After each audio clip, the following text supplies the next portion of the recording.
안녕하세요. 은행텔로 중편과 하편의 강의를 맡은 김수미라고 합니다. 우리가 이제 은행텔로 중편에서는 수신부터 먼저 시작이 되는데요. 수신이라는 것이 은행에 가게 되면 기본적으로 이제 하게 되는 일반적인 업무라고 생각하면 됩니다. 그런데 이 수신 실무에서 몇 문제가 나오냐면 전체 100문제 중에서 22문제가 나와요. 근데 범위는 별로 많지가 않거든요. 그 얘기는 뭐냐면 여기에 있는 내용을 여러분이 다 세심하고 꼼꼼하게 봐야 한다라는 얘기고요. 좀 열심히 공부를 해야 되는데 문제가 뭐냐, 수신하고 여신 부분에는 민법 용어가 굉장히 많이 나와요. 그러니까 법에 관한 용어가 나오다 보니까 여러분이 좀 익숙하지 않은 용어들이 좀 나오게 될 거예요. 그럴 때 이제 용어에 대한 걸 좀 일반적으로 확실하게 좀 깨우치고 공부를 한다면 좋은 결과를 얻는 데 도움이 될 것이라고 생각을 합니다.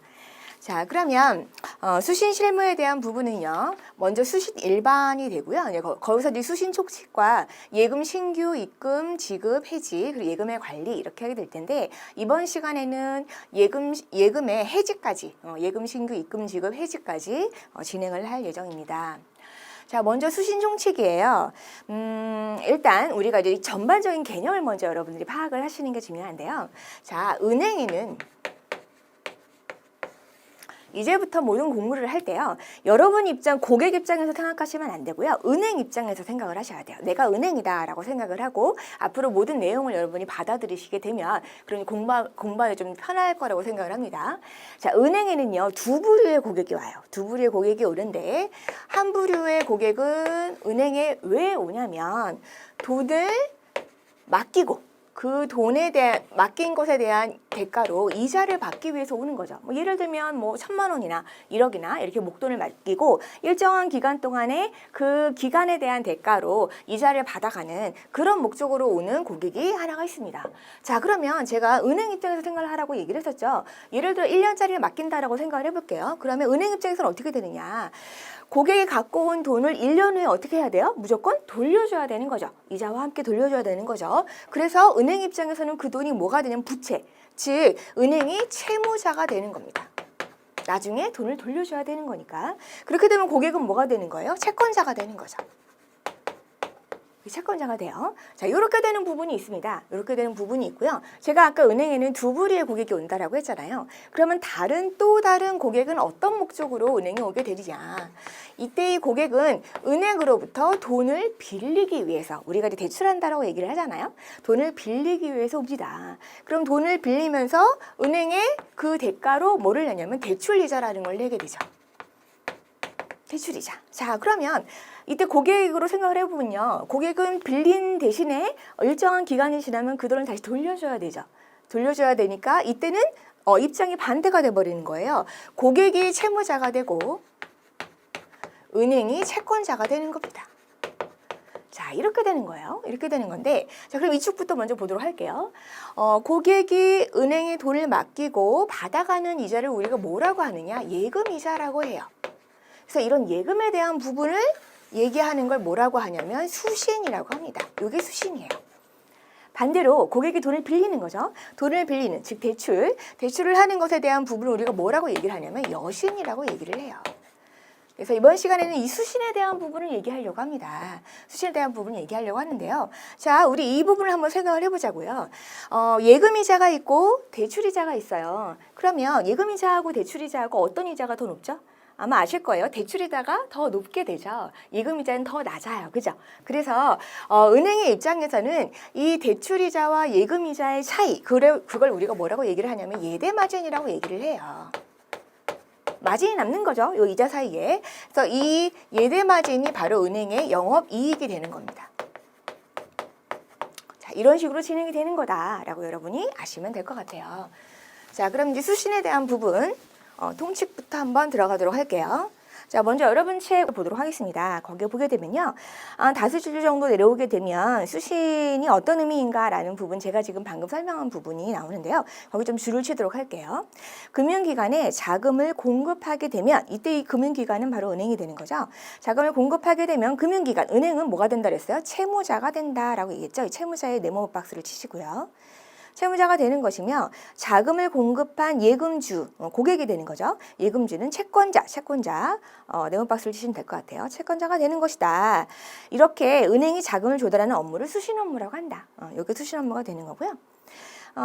그 다음에 이제 그 바로 아래줄에 좀 보시게 되면요. 자금 조달의 기초가 되는 수신 업무에 대한 내용을 숙지하는 것은 은행원으로서 갖춰야 할 내용 중에서 아주 기초적인 내용이다. 이 기초적인 내용을 우리가 지금 배운다라고 생각하시면 될 것 같아요. 자, 밑으로 한 다섯 줄 더 내려오도록 할게요. 그럼 중간에 따라서라는 부분이 있어요. 따라서 부분 동그라미 치시고요. 따라서 수신 업무는 줄을 치실게요. 여신 업무에 비하여 훨씬 간단하고 일반적인 상식선에서 업무 처리가 이루어지고 있다. 일반적인 상식선에서 업무 처리가 이루어지고요. 그래서 명확히 알아야 한다. 그래서 이제 여기에 대한 부분을 이게 바로 통치게 되는 거고요. 사실 이제 조금씩 들어가도록 하겠습니다. 자, 먼저 보시게 되면요, 예금의 법적 성질이라는 게 나와요. 뭐라고 써 있냐면 금전 소비 임치 계약이라고 나오거든요. 제가 처음에 얘기할 때 민법적인 용어가 많이 나와서 법적인 용어가 많이 나와 좀 어렵다라고 얘기를 했는데 이것도 이제 법적인 용어가 되는 거죠. 금전 소비 임치 계약이에요. 자, 아마 금전이 뭔지는 아실 거예요. 이건 돈이죠. 이건 돈이고요. 소비는 사용하는 거예요. 여기까지는 아마 아실 거라고 생각을 합니다. 그러면 임치계약이 뭐냐라는 부분이 되는 거죠. 임치계약을 쉽게 얘기하면 내가 무언가를 빌렸어요. 예를 들어 물건을 빌렸으면 그걸 나중에 쓰고 나서 그 물건과 똑같은 걸로 내가 빌린 걸 그대로 돌려줘야 되겠죠. 이런 걸 임치계약이라고 얘기를 합니다. 예를 들어서 한번 설명을 좀 해볼게요. 만약 A라는 사람이 있는데요. 이 사람이 이제 친구가 B가 있어요. 근데 그날 급하게 처리해야 할 업무가 있는데 핸드폰을 안 가지고 나온 거예요. 그래서 B한테 막 사정을 하는 거죠. 내가 오늘 하루 동안만 네 핸드폰을 좀 쓰면 안 되겠냐. 내가 오늘 정말 급한 일이 있어가지고 이걸 좀 사용을 해야 되겠다 해가지고 B가 핸드폰을 빌려줬어요.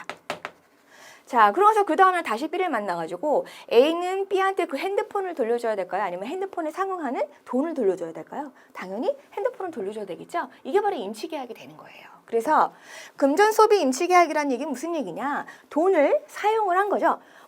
아까 얘기한 대로 고객이 은행에 돈을 맡기는 거잖아요. 그럼 이걸 대출을 해주든 아니면 굴리든 해가지고 어쨌든 사용을 하고 나서 일정한 약속한 기간이 되게 되면 다시 그 똑같은 돈을 고객에게 돌려줘야 되는 거죠. 그게 바로 금전소비 임치계약이라고 하는 겁니다. 예금의 법적 성질은 그렇다라고 여러분이 아시면 되겠어요.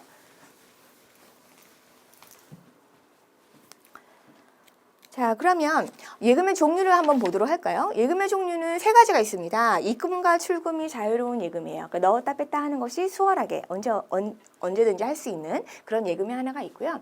거치식 예금이라는 건 뭐냐면 목돈을 한 번에 맡기는 거예요. 일정한 기간 동안 이걸 거치식 예금이라고 하고요. 적립식이라는 건 쌓아가는 거잖아요. 우리가 흔히 얘기하는 적금 이런 거죠. 그래서 일정한 돈을 내가 어느 기간 동안 매일 부어가지고 큰 돈을 만드는 거. 이게 바로 적립식 예금이다라고 생각을 하시면 됩니다.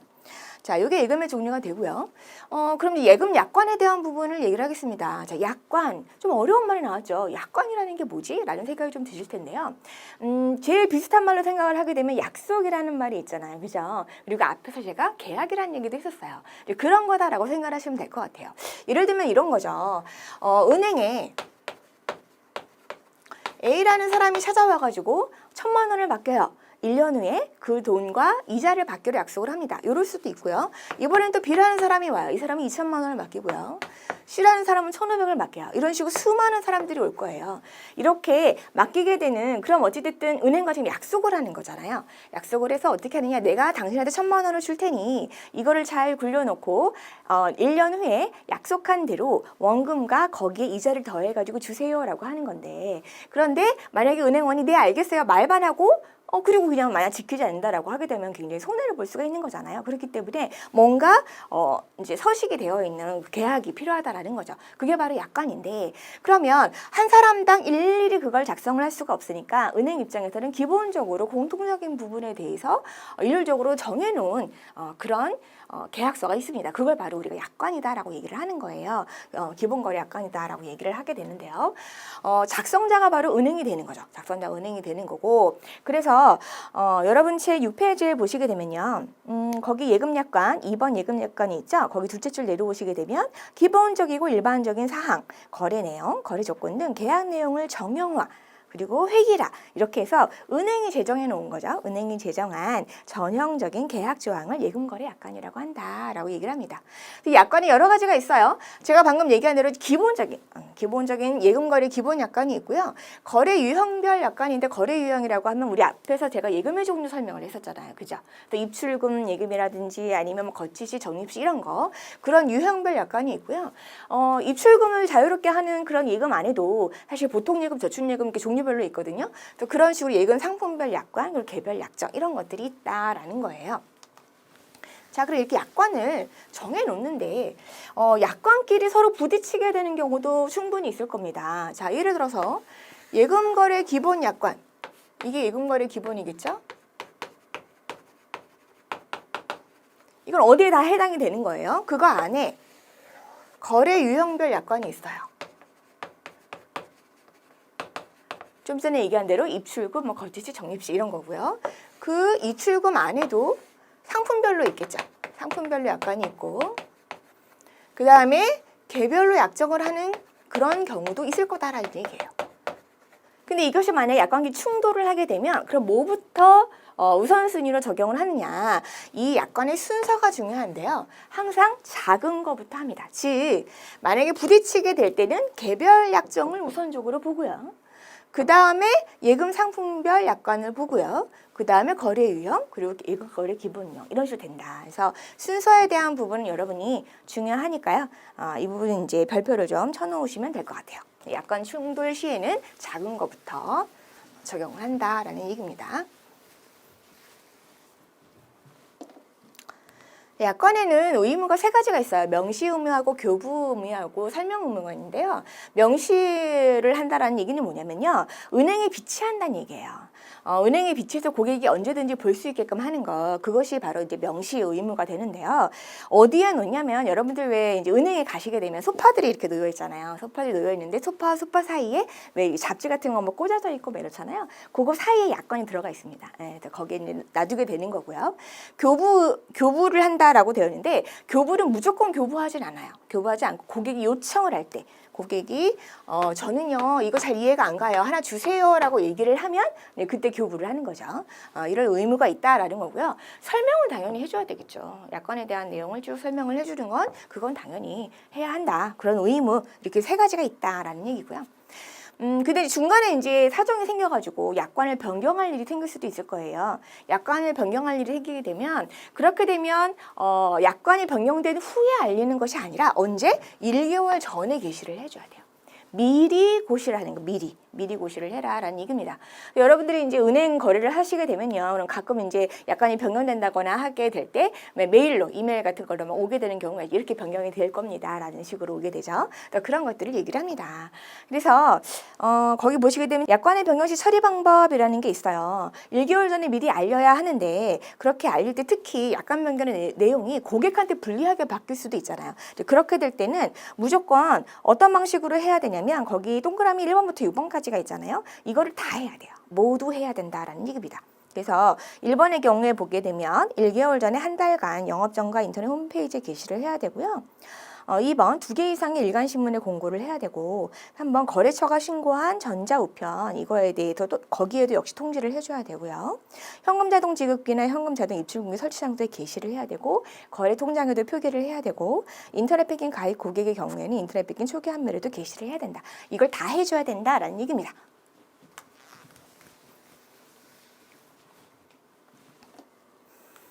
자, 예금거래 상대방을 보도록 할게요. 예금거래 상대방은 쉽게 말하면 고객입니다. 고객이 되는데요. 고객은 은행이 상대하는 고객이 되는 거죠. 고객은 두 부류로 나눌 수가 있어요. 자연인과 법인으로 나눌 수가 있는데 법인의 경우에는 이 법이 인격을 부여한 거거든요. 그러니까 쉽게 말하면 회사 이런 거죠. 그러니까 그런 거를 법인이라고 우리가 얘기를 하고요. 일반적으로는 자연인이 주로 많이 고객이 되는데요. 자연인은 두 부류로 나뉩니다. 행위 능력자하고요.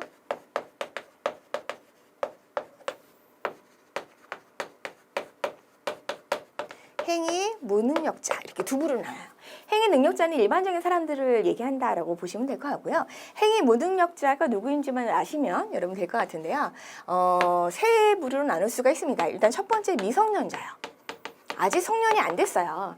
그럼 성년이 안 된 이 아이들이 하는 행동에 대해서는 당연히 무능력하겠죠. 그래서 미성년자가 있고요. 그 다음에 피한정 후견인. 그 다음에 피성년 후견인 이렇게 있습니다. 이름이 좀 어렵죠. 법적인 용어라 좀 어렵긴 한데요. 피한정 후견인은 뭐냐면 쉽게 말하면 좀 오락가락하는 거예요. 뭐 조울증일 수도 있고요. 여러 가지 상황 오락가락하기 때문에 자기가 하는 행동에 대해서 뭐 제대로 판단하지 못하고 한다라고 생각을 하는 거죠. 이런 경우는 후견인이 이제 따로 대리인이나 이런 사람들이 해줘야 되는 거고요. 피성년 후견인은 속칭 얘기하면 이제 맛이 갔다 이렇게 여러분 생각하시면 될 것 같아요. 이런 사람들의 경우는 행위 무능력자가 된다라는 얘기예요. 그래서 행위 무능력자와 한 계약은 무효나 혹은 취소가 될 수 있어요. 그렇기 때문에 주의를 해야 되는 거죠. 주의를 해야 된다라는 거 이제 기억을 하시면 되겠는데요. 미성년자의 경우에는 물론 부모가 법정 대리인이 되어서 대신할 수는 있습니다. 그런 경우에는 별 문제가 되지 않고요. 이 경우에는 피한정 후견인이나 피성년 후견인의 경우에는 좀 문제가 되죠. 근데 아까 제가 이제 수신과 여신에 대한 얘기를 했잖아요. 사실 수신에서는 그렇게 큰 문제가 되진 않아요. 예를 들어서 피한정 후견인은 좀 오락가락하기 때문에 딱 봐서는 모를 수도 있어요. 이 사람이 이제 돈을 들고 온 거예요. 1억이라는 돈을 들고 왔어요. 들고 와가지고 은행에다가 돈을 맡기는 거예요. 돈을 맡기고 뭐 1년 동안 내가 정기예금 하겠다 뭐 이런 식으로 얘기를 한 거죠. 그러고 돌아갔는데 이 피한정 후견인의 법정 대리인이 막 온 거예요. 그래서 당신 이 사람이랑 계약을 하면 어떡하냐. 이 사람은 피한정 후견인이다. 계약이 무효다. 취소다. 이렇게 얘기를 하게 되면 어떻게 하면 돼요? 받은 돈을 그냥 돌려주면 그만인 거죠. 별 문제가 되지가 않아요. 이런 경우는 문제가 되지 않는데 문제는 뭐냐면 여신인 거죠. 어떤 사람이 와가지고 돈을 빌렸어요. 1억을 빌렸는데 나중에 돈을 받으려고 봤더니 이 사람이 피한정 후견인이래요. 그래서 그게 그냥 무효래요. 그럼 돈을 받을 수가 없잖아요. 이러면 이제 골치 아파지는 거죠. 그렇기 때문에 여신에서는 굉장히 좀 까다롭게 봐야 되지만 수신은 그렇게까지 사실 좀 문제는 되지 않는다. 그래서 어찌되었든 간에 상대편이 어떤 그 자연인의 경우에 행위 능력자인지 행위 무능력자인지 그런 거를 좀 판단할 필요는 있다라고 생각을 하시면 될 것 같아요. 자, 그럼 요건 자연인이고요. 이제 법인에 대한 부분은 책을 보면서 하나씩 보도록 합시다. 자, 법인은요, 행위 능력은 대표 기관이다. 뭐 회사라고 제가 말씀드렸잖아요. 예를 들어 주식회사 K다. 그러면 예금 거래는 대표 기관의 명의로 하는 거예요. 주식회사 K의 명의로 하는 거예요. 대표자의 명의로 하지 않습니다. 만약 대표자가 홍길동이다. 그럼 홍길동의 이름으로 하는 것이 아니라 주식회사 K의 이름으로 하는 겁니다. 이름은 그렇게 되지, 명의는 그렇게 되지만 실질적으로는 사람이 와가지고 거래를 하겠죠. 그럼 그런 사람들이 이제 누가 와야 되느냐 거기에 대한 내용이 나와 있어요. 거기 먼저 이제 1번을 보시게 되면 공법인이라고 나와 있죠. 국가 및 산하 소속관서의 뭐 경찰서, 군부대, 국립학교 뭐 이런 걸 얘기를 하는데요. 이 경우에는 그 바로 아래 줄에 회계 전담자로 임명된 출납공무원이 있어요. 출납공무원이나 기관장 이 둘을 동그라미 치시면 되겠습니다. 이 사람 명의로 이제 거래를 하면 되는 거고요. 그 다음에 이제 기타 공공단체의 경우도 이제 합법적인 대표자와 거래한다라고 나오고요. 민사법인, 상사법인 뭐 이 경우도 역시 합법적인 대표자와 거래를 합니다. 이제 그렇게 된다라는 얘기고요. 기타 법인격이 없는 단체나 조합이 예금 거래가 있어요. 그러니까 법인은 아니에요. 법인은 아닌데 뭐 단체가 있고요. 조합이 있다는 얘기죠. 예를 들어서 뭐 동창회 뭐 이런 경우 있겠죠. 뭐 무슨 고등학교 동창회, 뭐 대학 동창회 뭐 이런 것들이 있을 수가 있잖아요. 이런 경우에 예금 거래는 어떻게 되느냐라는 얘기죠. 그럴 때는 밑에서 셋째 줄 거기 동그라미 1번 있죠. 권리 능력 없는 사단, 재단으로 그 단체의 대표자나 개인 명의로 거래한다라고 나옵니다.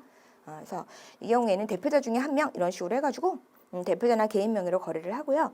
조합일 경우에는요. 대체로 공동사업을 경영하는 그런 법인격이 없는 단체거든요. 그래서 그럴 땐 대표조합원 개인 명의로 거래를 합니다. 대표조합원 거기 네모 박스 치시면 되겠고요. 그래서 조합원의 지분에 대한 처분, 분할, 담보 재건으로 발생될 수 있는 민원 소지를 사전에 예방한다. 뭐 이런 식으로 나옵니다. 이런 식으로 된다. 라고 기억하시면 되겠습니다. 자, 이번에 이제 거주자하고 비거주자를 좀 구분을 좀 해볼게요. 거주자하고 비거주자를 구분을 하는 경우는 이제 두 가지 경우에 있습니다. 세법적으로 세금의 문제 때문에 구분하는 경우가 있고요. 외환관리법으로 구분하는 경우가 있는데 여기서는 세금의 문제로 구분을 합니다. 그래서 거주자, 비거주자 구분을 하는데요. 한번 간단하게 좀 구분을 좀 해드릴게요. 자, 거주자가 있고 우리나라에 거주한다는 얘기예요. 비거주자가 있습니다. 그럼 우리나라에 거주하지 않는다는 얘기죠. 그럼 거주자도 두 명으로 나눌 수가 있겠죠. 우리나라 국민이 거주하고 있을 수가 있고요. 외국인이 거주할 수가 있어요. 그렇죠?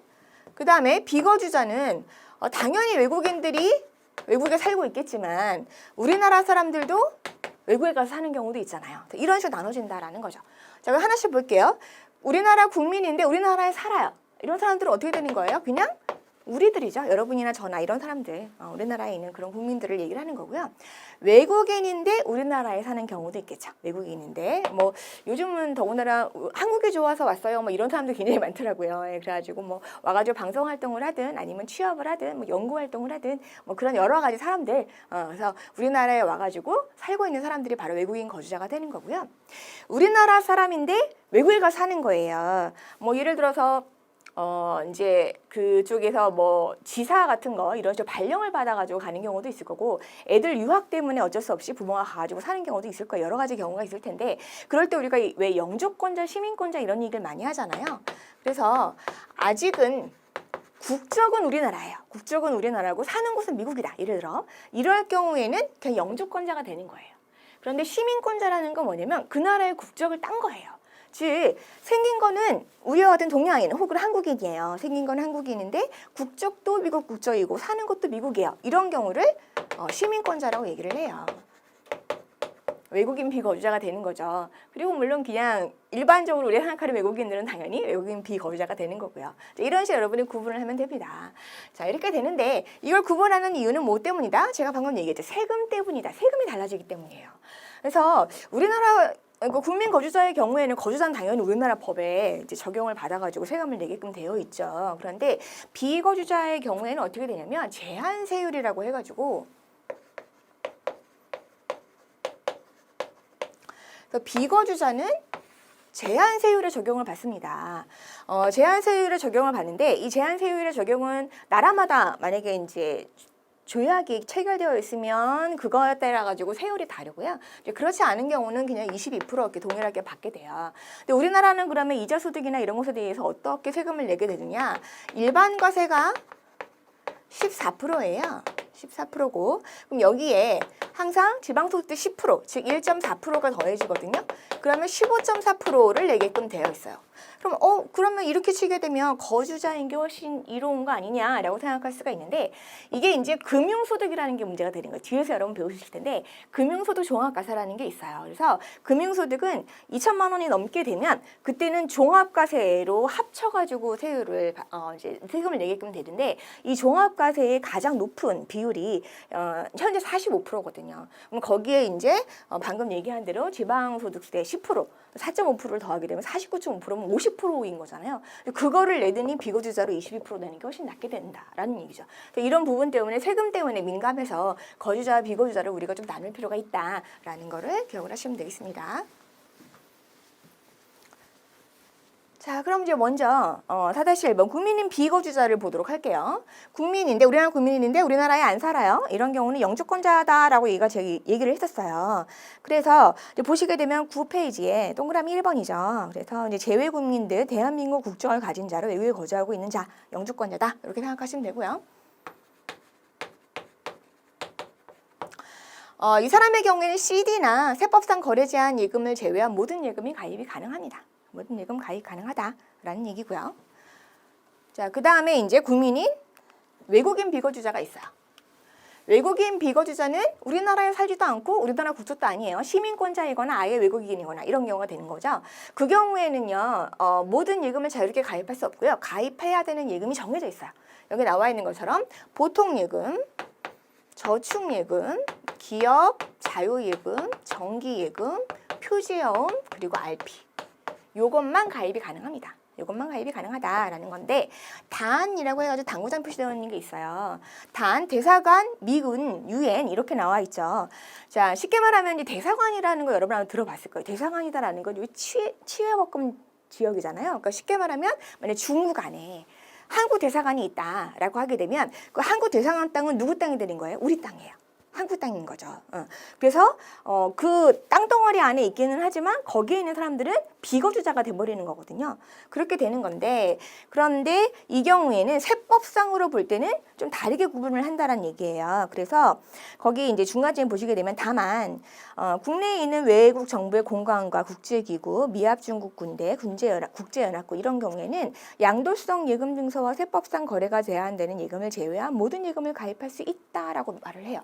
즉 여기에 해당되는 사람들은 누구와 똑같이 취급을 해주냐면 국민 비거주자와 똑같이 취급을 해서 CD와 세법상 제한적인 거래가 있는 거 요것만 빼고 나머지는 다 가입을 할 수 있게 해준다라는 얘기예요.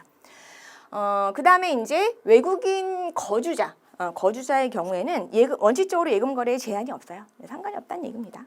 상관이 없다. 이렇게 되고요.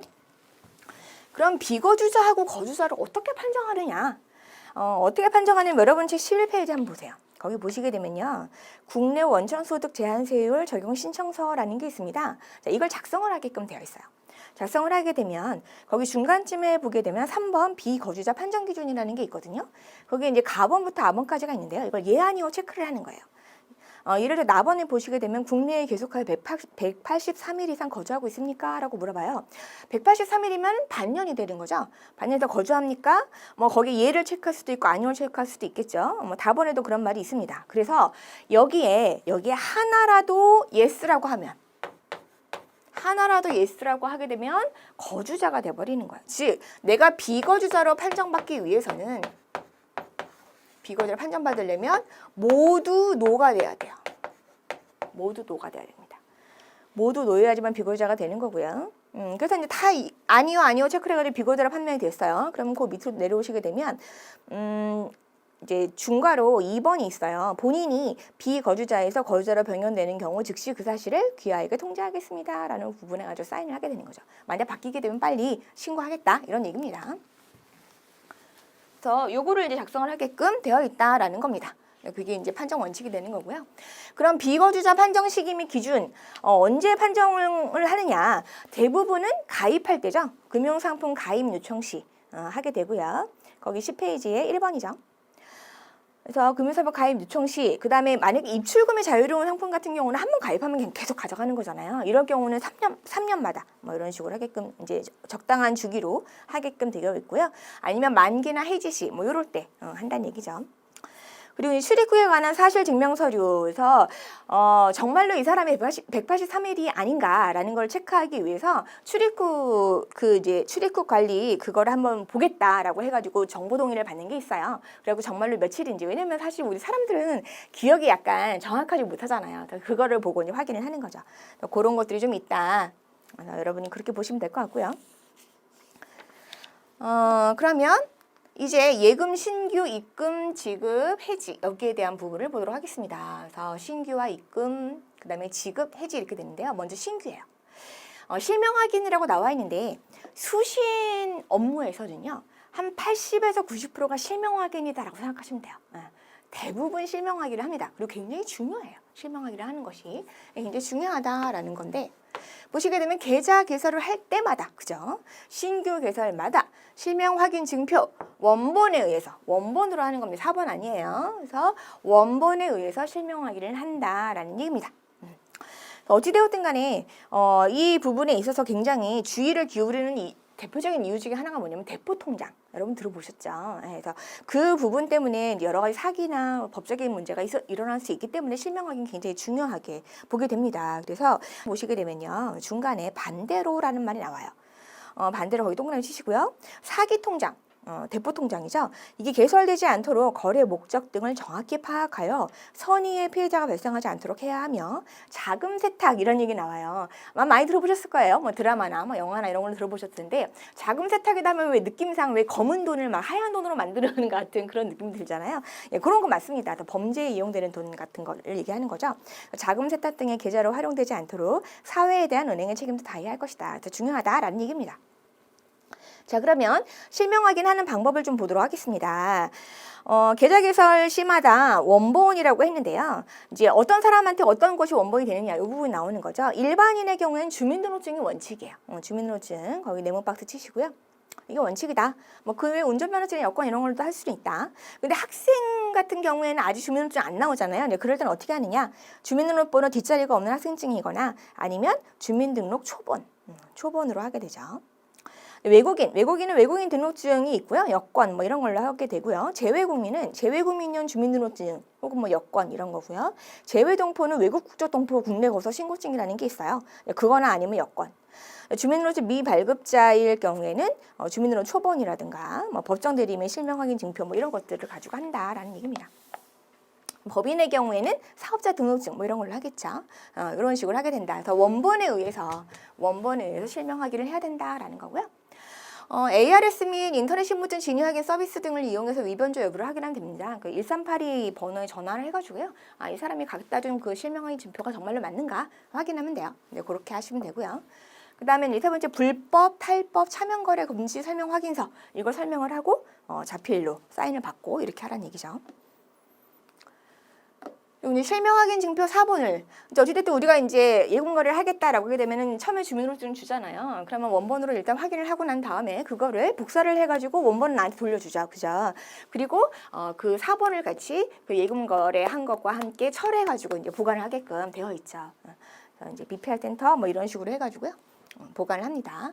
그 다음에 5번 은행의 행정정보 공유 시스템에서 열람한 행정민원 서류는 서로 원본에 준하여 촬영을 한다. 뭐 이렇게 나와 있습니다. 이렇게 된다라는 얘기예요. 자, 그러면 수신상품 판매 절차 이행 및 확인을 보도록 하겠습니다. 자, 수신상품 판매 절차를 할 때 단계가 3단계가 있어요. 상품을 권유하는 단계가 있고요. 이런 상품이 있는데 한번 가입해 보시는 게 어떻겠어요? 라는 거죠. 상품 권유 단계가 있고요. 그러면 이제 그래요? 그럼 이제 가입을 하겠죠. 가입을 하고 계약을 하고 난 다음에 이런 식으로 권유 단계, 가입 단계, 계약 후 단계가 있는데요. 상품 권유 단계에는 일단 이 상품이 어떤 거다라고 하는 상품 설명서를 보여주면 설명을 좀 해야 되겠죠. 상품 설명서를 제공을 하고 설명을 하고 이러이러한 상품인데 가입을 하시겠습니까? 라고 물어보는 거죠. 그래서 그럼 가입을 할래요? 라고 하게 되면 그때 뭐를? 약관에 대한 설명이 들어가는 거죠. 약관을 제공을 하고 설명을 하고요. 그리고 이제 상품 계약 후에는 저희가 이렇게 했습니다. 계약서를 쓰고요. 그 다음에 판매 절차 이행 후 확인. 그래서 이제 이러한 절차를 고객부터 확인을 받아서 이렇게 이제 고객이 자필로 신청하고 사인하고 이렇게 하면 된다라는 얘기예요. 자, 그럼 거래 신청서 접수를 보도록 하겠습니다. 그래서 당연히 자필로 해야 되겠죠. 당연히 자필로 해야 되고요. 동그라미 1번에 예금주의 성명을 자필로 기재받으며 대리인에 의한 신규 시에는 대리인이 기재한다. 대리인에 대한 부분이 나와요. 원래 원칙적으로 개인의 경우는요. 대리인이 할 수가 없어요. 본인이 무조건 와야 되는 게 원칙이에요. 그런데 대리인이 허락이 되는 경우가 있죠. 언제? 미성년자. 미성년자의 경우는 주로 엄마 아빠가 와가지고 하게 되잖아요. 네, 그래서 개인의 경우에도 역시 대리인이 그런 경우는 가능하다. 근데 법인 같은 경우는 예를 들어 큰 법인이에요. 예를 들어 커다란 회사의 대표가 회장이나 이런 사람들이 직접 와가지고 하진 않겠죠. 근데 그럴 때는 당연히 대리인이 오게 되는 거죠. 그럴 때 이제 필요한 서류가 좀 다르게 되는데 개인의 경우에는 주로 위임장, 인감증명서, 대리인 신분증 이런 걸 가지고 확인을 하면 되고요. 법인의 경우에는 사업자 등록증이 당연히 있어야 되겠죠. 사업자 등록증, 그다음에 이제 위임장, 네, 등기부 등본, 뭐 신분증, 뭐 이런 것들이 필요합니다. 등기부 등본, 뭐 이런 것들,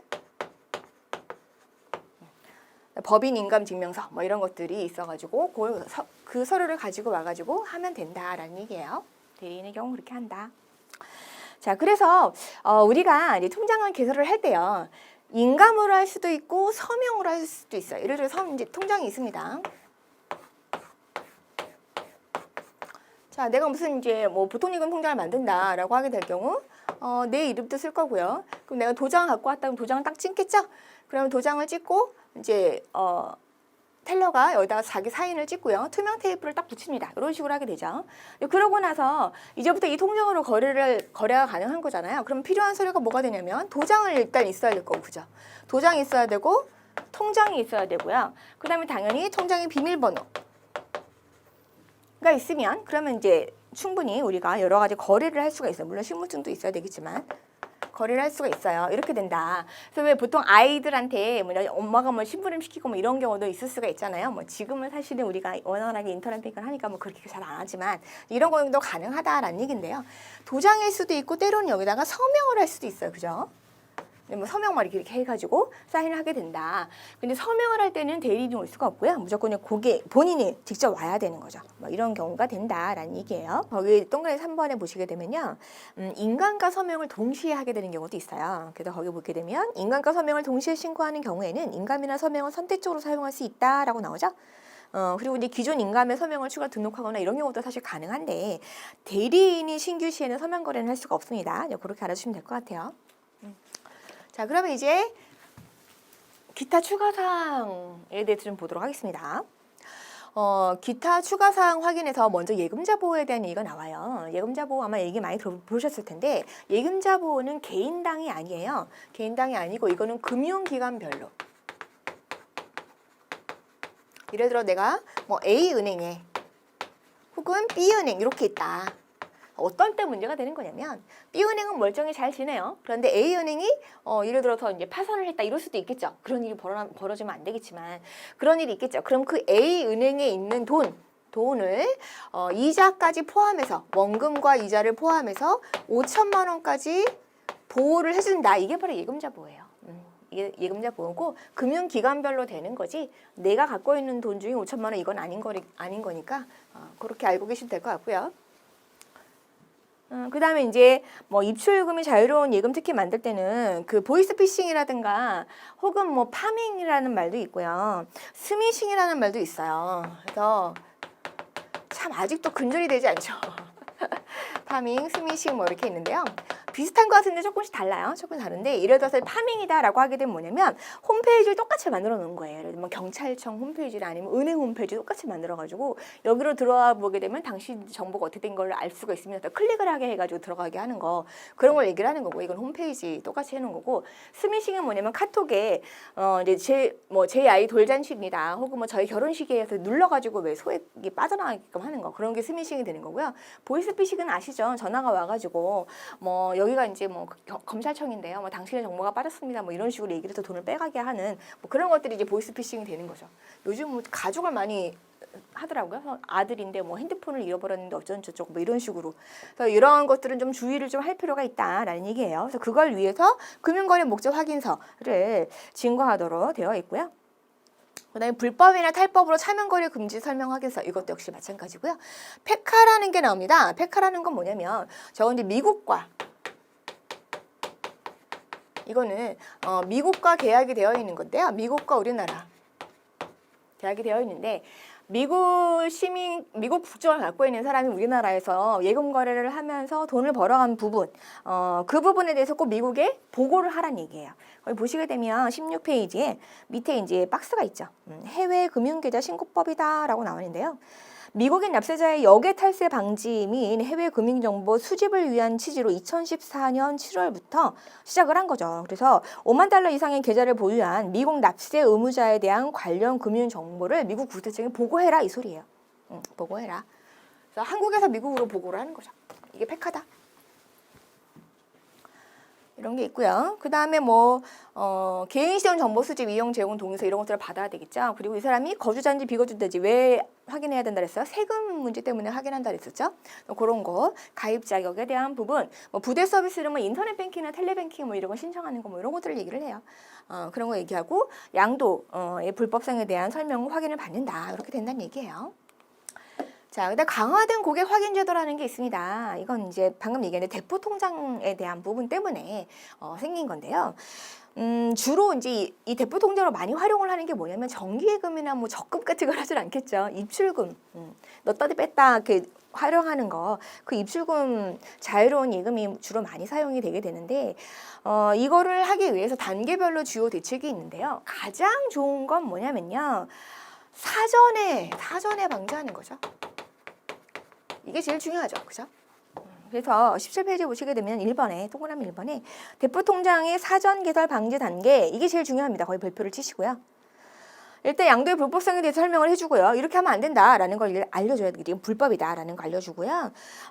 그 다음에 거기 밑으로 내려오시게 되면 동그라미 4번에요. 금융거래 목적 확인서나 증빙 서류들을 진구하더라도 계좌 개설 목적이 불분명한 경우에는 아예 거절할 수가 있다라고 나와요. 그래서 어떤 경우냐면 미성년자가 단독으로 와요. 부모랑 같이 오는 게 아니고 이런 경우는 거절을 하고요. 그 다음에 여권이나 여행자 증명서 이것만 들고 와가지고 신규 개설을 막 하는 거예요. 이런 경우도 좀 문제가 되죠. 신규 개설 또는 비대면 채널의 개설을 요구하는 경우. 비대면 채널이 뭐 어떤 거냐면 인터넷 뱅킹이나 텔레뱅킹, 모바일 뱅킹 뭐 이런 것들을 얘기를 하는 거예요. 그걸 만들어주세요라고 하는 경우는, 여권만 들고 오는 경우는 뭔가 이제 의심스러운 거죠. 뒤로 넘기시면 입출금의 자유로운 예금 계좌에 다 굉장히 많이 어떤 사람이 와가지고 굉장히 여러 개를 만드는 거예요. 이런 경우도 사실 의심스럽겠죠. 의심스러울 거고요. 그 다음에 대포 통장 등의 개설이 의심되는 고객으로 등록된 고객이 있어요. 그러니까 은행들끼리 서로 이제 교류를 해요. 한번 그런 이력이 있다든가 뭐 이런 경우가 있겠죠. 그래서 그런 경우 서로 교류를 해서 이 사람 같은 뭐 이제 여기에 뜨는 사람이네, 블랙리스트에 올라온 거죠. 그럼 하지 않는 거고. 거주지나 직장이 있는 지역으로부터 원거리, 먼 곳에 오는, 예를 들어서 사는 곳도 강남이고 직장도 강남인데 인천에 굳이 와가지고 통장 개설을 하는 거죠. 뭔가 이상하죠? 네, 이렇게 되는 거. 그다음에 기타 대포 통장 개설로 의심되는 경우 이런 식으로 해서 사전에 방지를 하자라는 얘기고요. 근데 대포 통장 의심되는 통장의 사용 억제 단계는 뭐냐면 혹시나 이제 은행들끼리 정보 교류를 합니다. 이러이러 해가지고 우리가 대포 통장을 만들어준 케이스가 있었다. 그러니까 사례 같은 거 서로 막 공유를 하면서 이럴 수 있으니 조심하자. 뭐 이렇게 하는 거죠. 모니터링 같은 거 해주고 피해 예방 사례 뭐 이런 거 만든다라는 얘기고요. 그다음에 대포 통장 이력곡의 사후 제재 단계 뭐 이런 것들이 있습니다. 어쨌든 사전에 방지하는 게 제일 좋다라고 아시면 되겠습니다. 자, 그럼 이제 신규 및 등록 고려를 하도록 할게요. 근데 신규라고 하게 되면 두 가지로 나눠요. 순신규, 정말 처음으로 은행에 와가지고 통장을 만드는 거죠. 요 순신규가 있고요. 기존의 통장이 있는데요. 기존에 있는 통장은 예를 들어 입출금이 자유로운 통장이고요. 이번에 이제 정기예금 통장을 만든다. 이렇게 하는 것도 기존에 거래를 했지만 어쨌든 정기예금 통장은 처음 만드니까 이 경우는 그냥 신규가 되는 거죠. 이런 경우. 이렇게 이제 구분을 하는데 순신규의 경우에는 정말 세세하게 정보를 잘 받아야 되겠죠. 그리고 기존의 거래가 있다라고 해도 또 새로운 걸 만들기 위해서 왔을 때는 업데이트해가지고 업데이트된 정보를 또 제대로 업데이트를 해줘야 된다라는 얘기입니다. 또 명확히 정보 등록을 해야 된다. 그리고 만약에 바뀐 게 있으면 수정해서 정보를 등록, 주소가 됐든지 직장이 됐든지 뭐 이런 부분들은 수정해서 명확히 등록을 해야 되겠죠. 그리고 이제 공용명의 예금이 나와요. 이 공동명의 예금은요, 이거는 분쟁의 소지가 굉장히 많아서 사실은 안 해주는 게 제일 좋긴 한데, 그렇긴 한데 이제 고객이 해달라고 하면 안 해줄 수가 없겠죠. 그래서 뭐 예를 들면 이제 우리가 함께 동업을 하는 거죠. 어떤 사람이 동업을 해, 친구들끼리 동업을 해요. 동업을 해가지고 이제 대표가 2명이 오는 거죠. 함께 와가지고 같이 우리가 공동 명의로 예금을 만들 거다라고 하는 거죠. 그러면 일반적으로 이제 공동 명의 예금은 무조건 예금주 전원을 다 규제를 합니다. 그래서 거기 동그라미 1번에 보시게 되면요. 공동명의 예금거래 신청서와 예금거래 신청서에 예금주 전원을 규제하다라고 되어 있어요. 2명이면 2명, 3명이면 3명 다 적는 거예요.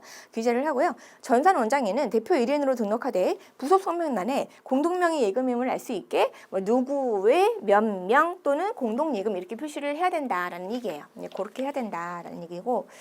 근데 이제 보통 같이 서로 사업이 되게 잘 되고 있을 때는 별 문제가 없는데요. 사업이 안 되면 항상 이제 뭐 들고 튄다든가 뭐 이런 식의 문제들도 있을 수가 있고, 요즘은 또 뭐 그런 케이스 되게 많더라고요. 결혼을 할 예정이에요. 그래갖고 이제 연인이 커플이 함께 와가지고 같이 통장을 만드는 거죠. 거기에 저축도 하고 거기 있는 돈을 같이 쓰고 뭐 이렇게 되는 건데, 그리고 무사히 결혼을 하면 상관이 없는데 이제 결혼이 깨지게 되면 이제 참 그것도 골치 아프죠. 뭐 이런 것들이 좀 있어요. 그래서 유의사항을 꼭 알려줍니다.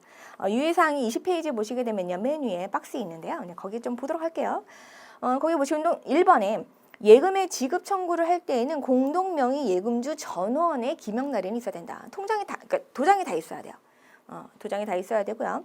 근데 2번 위의 방법으로 지급 청구를 하는 경우 공동명의 예금주 중 누구에게 지급하더라도 각 공동명의 예금주는 이를 제거하지 않는다. 이래서 이런 거죠. 통장에 2명이 함께 딱딱 찍었어요.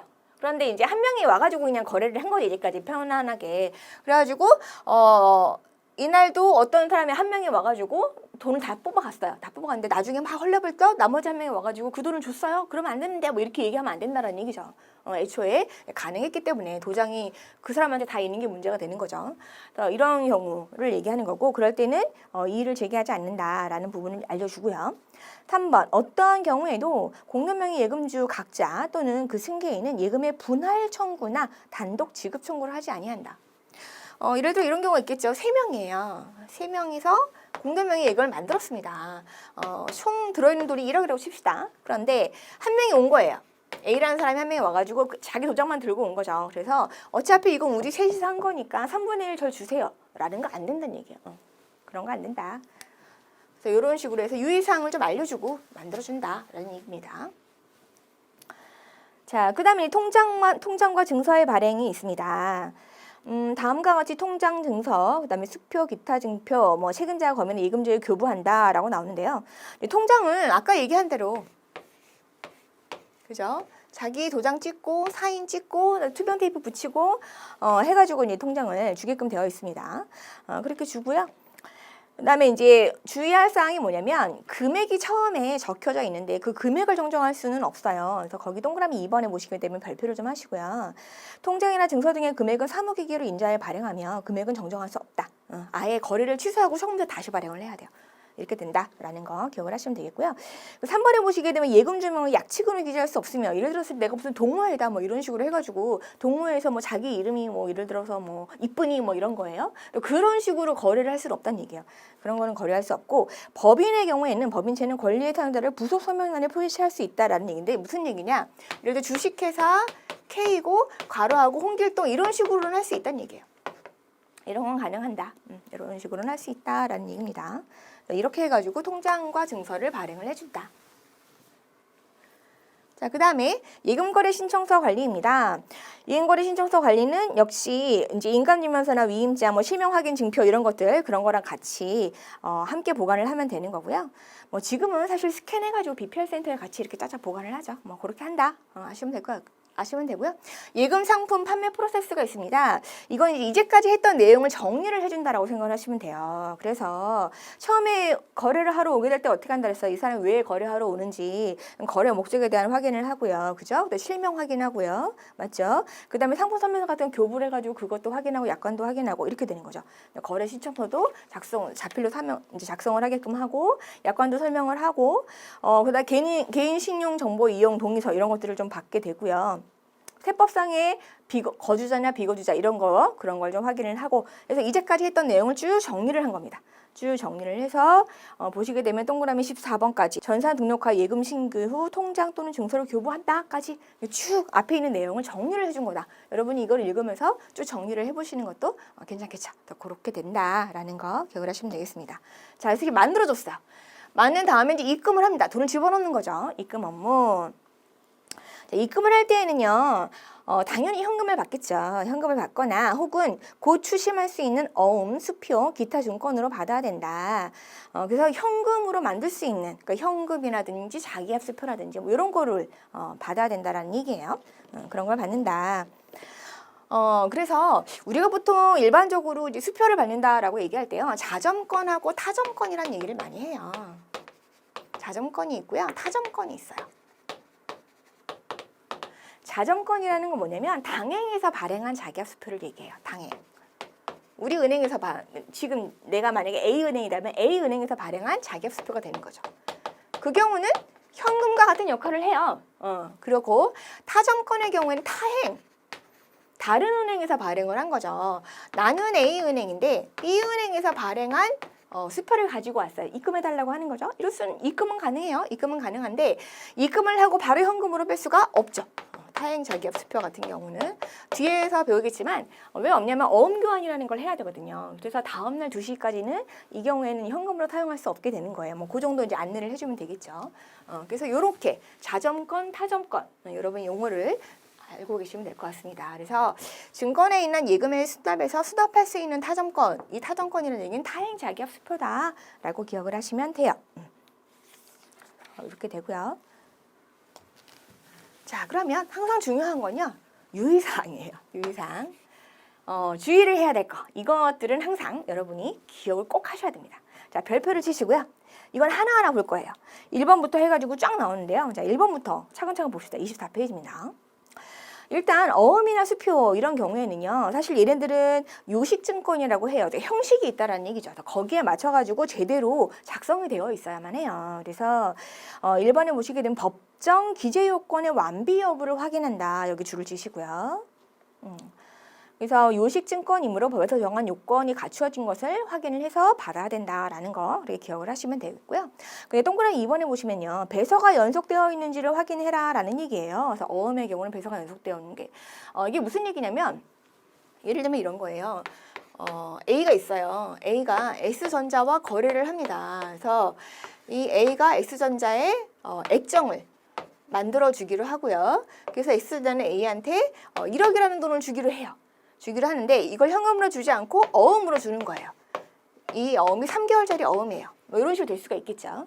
그런데 A도 이 액정을 만들기 위해서 뭔가 재료가 필요할 거 아니에요. 그래가지고 B라는 사람한테 이 어음을 주고 어음을 내가 줄게. 너가 나한테 재료를 주렴 하면서 이 어음 뒤에다가 이거는 B에게 줌 이런 식으로 쓰는 거예요. 이게 배서예요.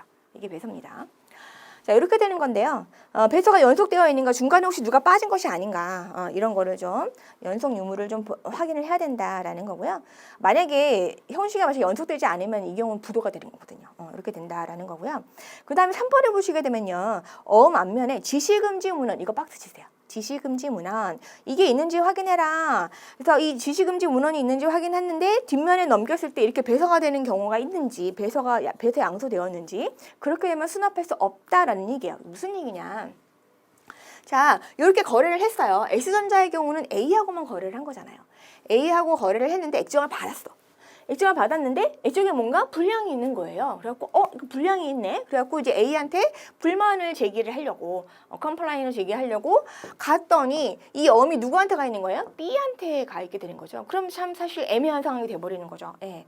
이렇게 하는 걸 방지하기 위해서 S전자가 어음에다가 지시금지 문헌을 넣는 거예요. 배서하면 안 된다라는 문헌을 넣게 되는 거죠.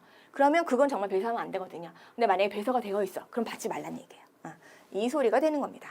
그래서 이렇게 S전자가 A에게 뭔가 불만을 얘기하고 싶은데 A가 B한테 배서를 하게 되면 불만할 수 없게 되는 거 그걸 뭐라고 얘기하냐면 인적 항변의 절단이라고 얘기를 해요. 참 내용이 어렵죠. 근데 거기 24페이지에 네모 박스 보시게 되면요. 지시금지와 배서 양도라는 게 있는데요. 중간에 한 4줄, 5줄 유중에 보게 되면 갑이 을에게 가지고 있던 물품의 하자에 대한 이의를 인적 항변이라고 하는데요. 이거를 제기할 수 없게 되는데 이것을 인적 항변의 절단이다라고 얘기를 합니다. 요거 때문에 지시금지 문헌을 넣는다는 얘기예요. 이렇게 된다라는 거 기억을 하시면 되겠고요. 자, 그 다음에 이제 넘어가서요. 4번 넘어가고 동그라미 5번 일반 횡선수표라는 게 있어요. 횡선수표는 이제 수표가 있으면 여기다가 이제 딱딱 도장을 딱 이제 찍는 거예요. 횡선을 찍는 거죠. 그럼 거기에 보통 뭐 무슨 은행 뭐 이렇게 되어 있기도 하고요. 은행 이렇게만 써 있기도 하는데요. 이 횡선은 두 가지가 있어요. 일반 횡선이 있고요. 특정 횡선이 있어요. 특정 횡선.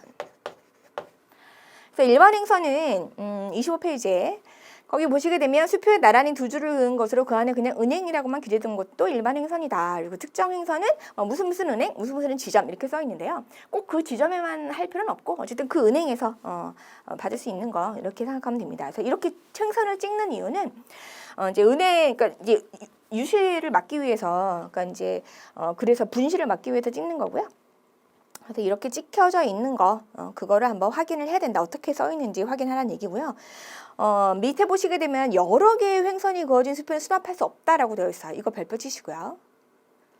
그 다음에 7번도 역시 별표를 치세요. 발행일로부터 1년이 경과한 국고수표. 이제 이 경과 연수에 대한 얘기가 나오는데요. 국고수표는 1년이어서 1년 동그라미 치시고요. 화살표 해가지고 국고수표를 하시고요. 발행일로부터 6월, 6개월인 거죠. 6월 동그라미 치시고요. 이건 우편함 증서. 우편함부터 6개월 넘으면 안 돼요. 그래서 6월 해놓고 화살표를 우편함 증서 이렇게 하시면 됩니다. 이런 기간에 대한 부분도 여러분이 좀 기억을 좀 해주세요. 뒤로 넘기면 8번이 있습니다. 선일자로 발행된 수표는 수납할 수 있다예요. 이건 지문으로 많이 나와요. 그러니까 이거 여러분 기억을 해주시고요. 수납할 수 있는 겁니다. 선일자로 발행됐다라는 건 뭐냐면 예를 들어서 오늘 날짜가 만약에 4월 20일이다 라고 했는데 거기 수표를 봤더니 수표는 발행일이 언제로 나와 있냐면 예를 들어서 5월 6일로 나와 있어요. 그럼 아직 5월 6일이 아닌데 발행이 된 거잖아요. 이런 걸 선일자 수표라고 하거든요. 근데 수납할 수 있습니다. 상관없다는 얘기예요. 수납할 수 있다라는 얘기고. 그 다음에 이제 9번에 제시기간 여부를 확인한다. 그래서 당좌 수표는 제시간이 경과하더라도 발행인의 지급 위탁 취소가 없는 한 지급대 수납할 수 있는데 어음의 경우에는 부도 가능성이 있으니까 이제 그런 것들을 좀 확인하라는 얘기입니다. 그래서 수표 어음의 지급 제시해가지고 박스가 나오죠. 이거 별표를 치시고요. 수표는 원래 열흘이긴 해요. 그렇긴 하지만 또 약관에 의해서 그냥 시간이 지나도 그냥 제한 없이 수표는 받아주거든요. 근데 어음은 그렇지가 않아요. 어음은 날짜가 되게 중요해요. 왜냐면 날짜가 지나게 되면 부도가 나는 걸 쉽게 말해서. 그래서 거기 동그라미 2번에 보시게 되면 약속어음은 지급을 할 날 또는 이에 이은 이영업일까지 지급일이다 라고 나와 있습니다. 그래서 특히 지방의 경우에는 그 도착한 날짜를 기준으로 수납이 되기 때문에 그것까지 계산을 해가지고 수납을 잘 받아야 된다라는 얘기입니다. 그리고 위변조 여부 이런 거 있고요. 나머지는 이제 지급 절차 이런 식으로 해가지고 나옵니다. 자, 이렇게 되고요. 이번에 이제 무통장 입금, 통장 없이 입금하는 거죠. 가능하죠. 통장 없이 입금하는 거 얘기하고요. 자기합 수표 거래 시 실명 확인 방법입니다. 그러니까 자기합 수표를 거래할 때도 역시 실명을 확인하는데요. 27페이지에 거기 박스에 보시게 되면 표가 있죠. 그래서 무통장 입금, 본인 거래 시 본인의 실명 확인 증표 이런 거 확인하고요. 아까도 얘기를 했지만 수신에서는 70~80%가 그냥 실명 확인이에요. 네, 그렇게 한다라는 거 알게 되시면 되겠습니다. 자, 그 다음에 지급이에요. 지급에 대한 경우는 우리가 이제 일반적인 업무로 봤을 때 그 현금 자동 지급기, ATM기 여기서 이렇게 빼서 쓸 수도 있잖아요. 대부분 그렇게 많이 하는데 이거 좀 구분을 좀 해드릴게요. 그 27페이지 보시게 되면 가번에 현금 자동, 그러니까 CD기가 있고요. ATM기가 있어요. 말을 이렇게 하는데 얘는 인출만 하는 거예요. 얘는 입금도 하고 출금도 하는 거예요. 근데 이걸 그냥 우리가 구분해서 CD기, ATM기 이런 식으로 얘기를 합니다.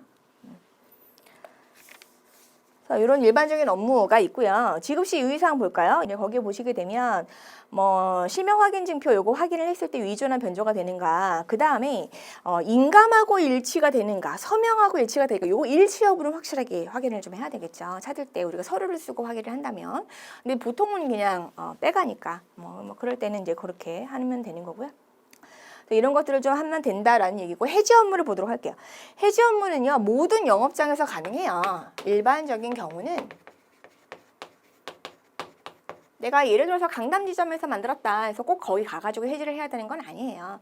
내가 이제 직장에 만약에 시청이다 그러면 시청 부근에서 해도 상관은 없어요. 상관은 없는데 어떨 때가 문제가 되냐면 거기 동그라미 2번에 보시게 되면요. 예금 거래의 해지는 원칙적으로 모든 영업장에서 가능하다. 그런데 이제 인감이나 통장을 분실할 경우도 있잖아요. 그죠? 인감이 통장 분실의 경우에는 사고 신고 접수 후 통장 재발행 절차 없이 그냥 예금주의 서명이나 기명 날인으로 해지 처리할 수 있다라고 나오고요. 근데 3번에 사고 신고나 질권 설정, 그리고 기타 지급 제한이 있는 계좌와 당좌, 가계 당좌 이런 경우에는 계좌 개설점에서만 처리할 수 있어요. 그러니까 대부분은 다 모든 영업점에서 되는데 당좌 통장의 경우에는 계좌 개설점 아니면 사고 신고 이런 것들이 좀 처리가 됐다든가 이런 경우에는 계좌 개설점에 가야 된다라는 얘기고요.